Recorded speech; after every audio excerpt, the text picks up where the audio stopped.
ਖਾਲਸਾ ਵਾਹਿਗੁਰੂ ਜੀ ਕੀ ਫਤਿਹ। ਅੱਜ ਅਸੀਂ ਜਿਹੜਾ ਪਾਕਿਸਤਾਨ ਦਾ ਪਹਿਲੀ ਫਲਾਈਟ ਜੇ ਚੱਲੀ ਆ ਇਹਦਾ ਵੀ ਬ੍ਰਿਟਿਸ਼ ਏਅਰਵੇਜ਼ ਤੱਕ ਚੱਲੀ। ਬ੍ਰਿਟਿਸ਼ ਏਅਰਵੇਜ਼ ਬਹੁਤ ਵੱਡੀ ਦੁਨੀਆ ਦੀ ਏਅਰਲਾਈਨ ਆ ਜਿਹੜੀ ਪਿਛਲੀ ਵਾਰ ਵੀ ਖਾਸ ਸਾਈਡ ਨਾਲ ਕੰਮ ਕੀਤਾ, ਹੁਣ ਵੀ ਕਹਿੰਦੇ ਅਸੀਂ ਖਾਸ ਸਾਈਡ ਨਾਲ ਕੰਮ ਕਰਨਾ ਚਾਹੁੰਦੇ। ਦੇਖੋ ਬਈ ਕਿੰਨੀ ਗੁਰੂ ਕਿਰਪਾ, ਵੱਡੀਆਂ ਦੁਨੀਆ ਦੀਆਂ ਕੰਪਨੀਆਂ ਖਾਸ ਸਾਈਡ ਨਾਲ ਜੁੜੀਆਂ ਆ।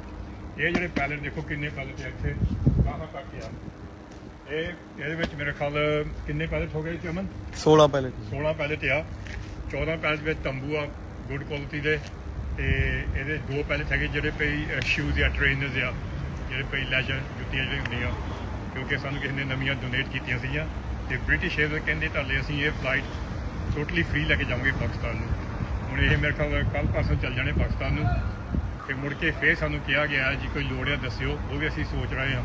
ਜੇ UK ਵਿੱਚ ਕੋਈ ਸੁਣ ਰਿਹਾ ਇਹ, ਤੇ ਉਹਨਾਂ ਕੋਲ ਨਿਆਣੇ ਦੇ ਕੱਪੜੇ ਕੋਈ ਹੋਲਸੇਲ ਕਰਦਾ, ਕੋਈ ਡੋਨੇਸ਼ਨ ਕਰਨਾ ਚਾਹੁੰਦਾ ਨਿਆਣੇ ਦੇ ਨਵੇਂ ਕੱਪੜੇ, ਜਿਹੜੇ ਲਾਰਜ ਕੁਆਂਟੀਟੀ ਵੱਡੀ ਕੁਆਂਟੀਟੀ ਦੇ ਵਿੱਚ, ਸਾਡੇ ਆਫਿਸ ਨੂੰ ਫੋਨ ਕਰ ਲਓ।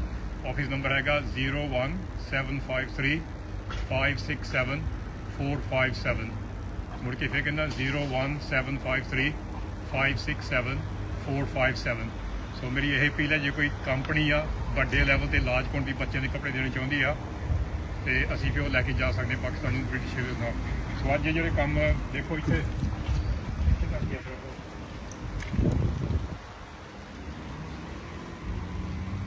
ਸਾਰੇ ਗਾਹਾਂ ਤੱਕ ਇੱਥੇ ਜਾਂਦੀ ਆ, ਸਾਰਾ ਪਾਕਿਸਤਾਨ ਰਿਲੀਫ, ਜਿਹੜੇ ਫਲੱਡ ਰਿਲੀਫ ਆ।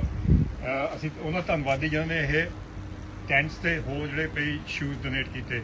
ਭਾਈ ਜਸਵਿੰਦਰ ਸਿੰਘ ਕਾਰਡਸਟੋਨ 2 ਪੈਦਲ ਸ਼ੂਜ਼ ਦਿੱਤੇ, ਗ੍ਰੇਵਸ ਐਂਡ ਗੁਰਦੁਆਰੇ ਨੇ 50 ਤੰਬੂ ਦਿੱਤੇ, ਜੈਟ ਸਿੰਘ ਟਰਸਟ ਨੇ 12-15 ਦਿੱਤੇ, ਤੇ ਹੋਰ ਵੀ ਜਿਹੜੇ ਭਾਈ ਇੰਡੀਵਿਜੂਅਲ ਜਿਹੜੇ ਲੋਕ ਜਿਹੜੇ ਭਾਈ ਸੰਗਤ ਆਰਡਰ ਕੀਤੇ ਆਨਲਾਈਨ ਤੇ ਸਾਡੇ ਵੇਅਰਹਾਊਸ ਭੇਜ ਦਿੱਤੇ।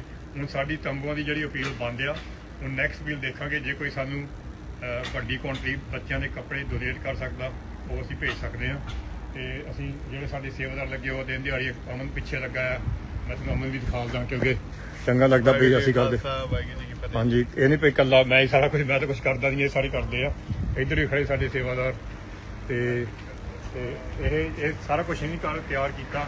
ਇਹ ਕਾਫੀ ਜਿੱਦਾਂ ਵੀ ਉੱਪਰੋਂ ਲਿਆਉਣੇ ਪਏ, ਦੂਜੀ ਤੀਜੀ ਫਲੋਰ ਤੋਂ ਇੱਕ ਪਾਇਲਟ ਵਾਰੀ ਲਿਆ ਸਕਦੀ, ਕਿਉਂਕਿ ਲਿਫਟ ਬਹੁਤ ਛੋਟ ਆ, ਇੱਥੇ ਨਿੱਕੀ ਲਿਫਟ ਆ। ਸੋ ਕਾਫੀ ਮਿਹਨਤ ਕੀਤੀ ਉਹਨਾਂ ਨੇ। ਸੋ ਅਸੀਂ ਫਿਰ I like to thank British Airways for the generosity. They've been absolutely instrumental even during COVID crisis, taking oxygen concentrator machines to India, and now British Airways, they're taking these pallets, so we are grateful.